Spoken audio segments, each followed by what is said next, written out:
né? Exatamente. Ou não fazer nada daquele jeito. Então, faz sentido isso? Quer dizer, Total. Os pais falam assim, mas as crianças mudaram, né? Todo mundo mudou, né? Não foram Todo só mundo as mudou. crianças. Verdade. Então, a gente não se dá conta de que os nossos comportamentos mudaram também. Então, hoje, eu adoro falar sobre estresse, né? Porque ansiedade e estresse estão muito ligados. Uhum. Porque hoje as pessoas vivem estressadas, né? Qualquer problema no trânsito já é um gatilho para incitar briga, violência, né? Agressividade. Então, hoje as pessoas elas parecem viver sempre no limite, né? E isso passa, isso Sim. perpassa, né? Então, os filhos veem os pais falando mais alto, sendo impacientes, vamos botar os pais, né? Uhum, Um sendo eles, impaciente com o outro, respondendo de forma agressiva, agitados, preocupados, tensos.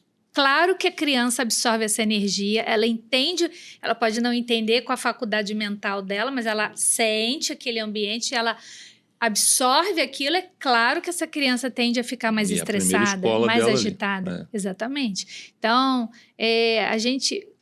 quem trabalha com crianças, né, a gente sabe muito bem que a intervenção é com a família.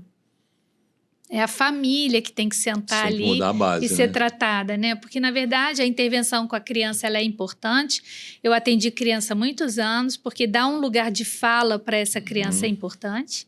Um lugar seguro, onde ela possa expressar, onde ela possa aprender a nomear as emoções que ela sente, né? A lidar com essas emoções, porque tudo para ela é muito novo, né? A criança ela não sabe chegar para falar para você e falar assim, eu tô tão estressada, Sim. o professor foi péssimo hoje, né? Como ela geralmente mostra o estresse? No mau comportamento. Sim, eu acho que esse é o grande detalhe que vou colocar todos nós, né? Mas nós como pais, às vezes a gente não percebe, né? E aí, às vezes a gente quer impor, quer corrigir, mas não percebe que tem alguma coisa ali por trás, né? Que pode já estar começando a nascer ali, né? Sim. Hoje em dia, eu sou muito observadora, né? Psicólogo é observador, né? Então, quando eu sento num restaurante, que eu vejo uma família, eu observo, né? E, às vezes, os pais, eles estão no celular o tempo todo. E aí, a criança também está lá no tablet, no iPad dela, né? Então, a criança, na verdade, ela reproduz... Total. O comportamento que ela vê nos pais. Os pais não atentam que eles mesmos, por demanda de trabalho, por falta de tempo, enfim, por uma infinidade de fatores, às vezes até para fugir da ansiedade, porque o ficar na tela é hoje um mecanismo que muitas pessoas usam para diminuir a ansiedade, só que, na verdade, não diminui a ansiedade, é um engodo, né, um engano. Mas, naquele tempo, a distração funciona como algo que escapa. Né, você meio que se desliga, né? E é até interessante porque eu já me peguei nesse tipo de situação. E se alguém te chama alguma coisa, isso às vezes até te incomoda, porque é como se... a analogia que eu faço é que você está dando aquele cochilo gostoso, vem alguém e te balança, fala, pô, estava tão bom aqui, né?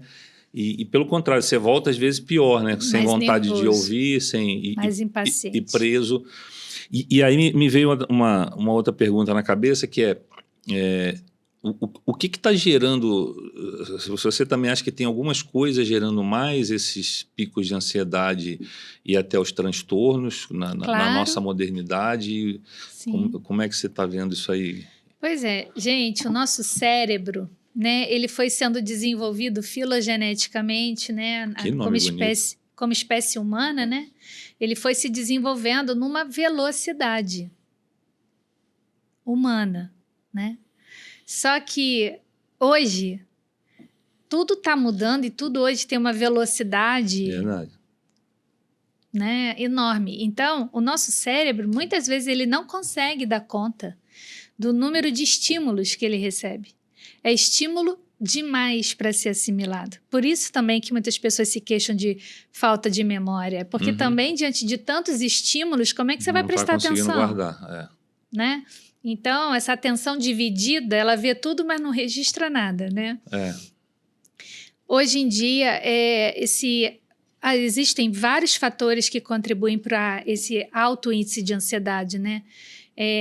Nós vivemos no Rio de Janeiro, né? Como que nós, cariocas, nós vivemos atribulados, sim, inseguros, olhando 360 graus toda hora. Paramos no trânsito, não tiramos os olhos do retrovisor, né? Então, a gente vive muito assombrado, né?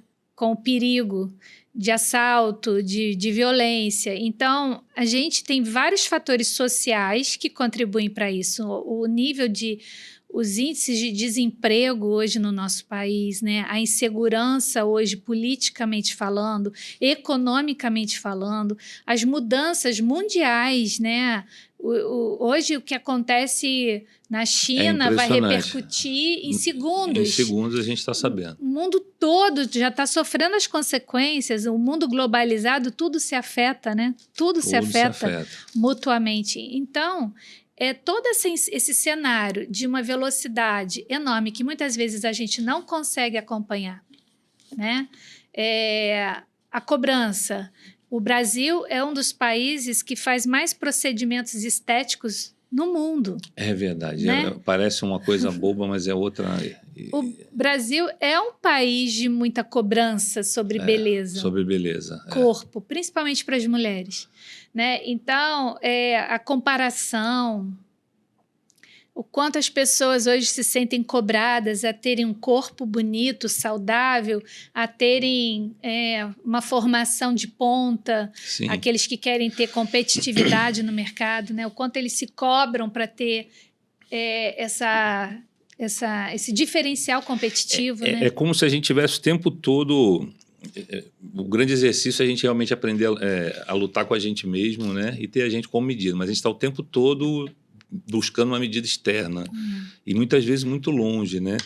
Você até citou um pouco, falou agora da mulher, a gente também estava comentando disso, você trouxe até um dado, né? Eu ia te pedir para... O número de mulheres com ansiedade ele é bastante maior do que o homem. 3 vezes maior. 3 vezes.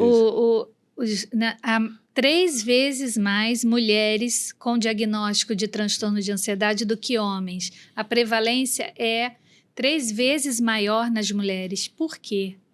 Né? Então, a gente estava ali falando sobre vários fatores que contribuem para isso, né? Fatores biológicos, né? A própria questão hormonal, que para a mulher afeta muito, né? A questão da insegurança. As mulheres são vítimas hoje de violência doméstica, né? As mulheres são vítimas de estupro, violência sexual, elas são... muitas vezes perseguidas ainda hoje. Há perseguição no ambiente de trabalho, há mulheres que ganham muito menos fazendo a mesma coisa que homens, ainda existe esse cenário, né? Às vezes, em lugares mais remotos do nosso país, que é gigante, muitas mulheres não têm nem acesso à educação.